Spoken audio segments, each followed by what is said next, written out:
Israel faces a growing mental health crisis among troops following the Gaza war, with rising post-traumatic stress disorder and suicide rates.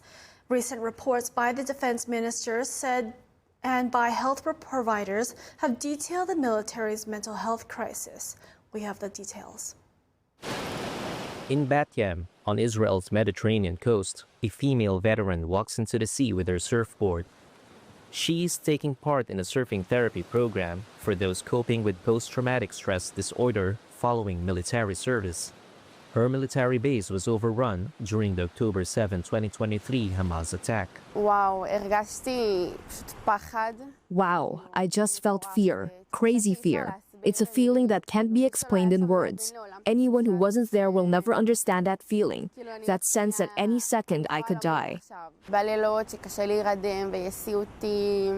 At night, when it was hard to fall asleep and there were nightmares, mood swings, it hit me quite immediately. Even my family felt that something was happening, that it wasn't the same anymore. Israel is grappling with a dramatic increase in PTSD and suicide among its troops after its two-year assault on Gaza following the October 7 attack.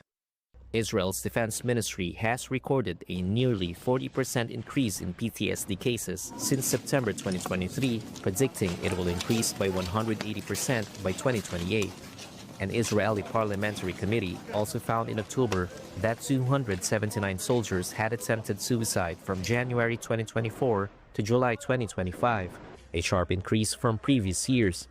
The report also found that combat soldiers comprised 78% of all suicide cases in Israel in 2024.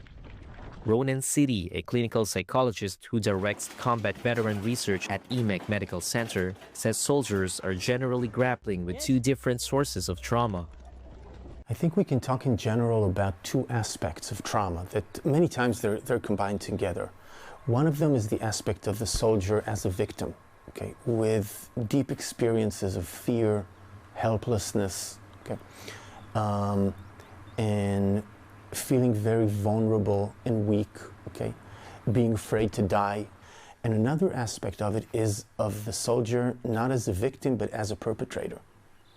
And too many times soldiers have to take split-second decisions whether to fire at someone who seems to be a terrorist and firing at them, but he's surrounded with women and children.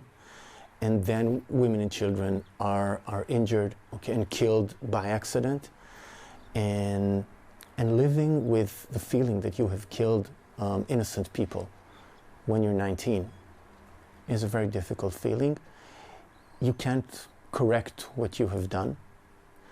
And this is what we call moral injury. A soldier seeking state support for their mental health must appear before a Defense Ministry Assessment Committee, which determines the severity of their case.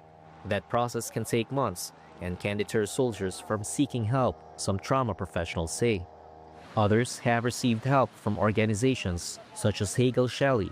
The NGO, which uses surfing as a therapy technique, has taken on hundreds of soldiers and reservists suffering from PTSD, while some former soldiers have therapy dogs. Israel says more than 1,100 service members have been killed since October 7,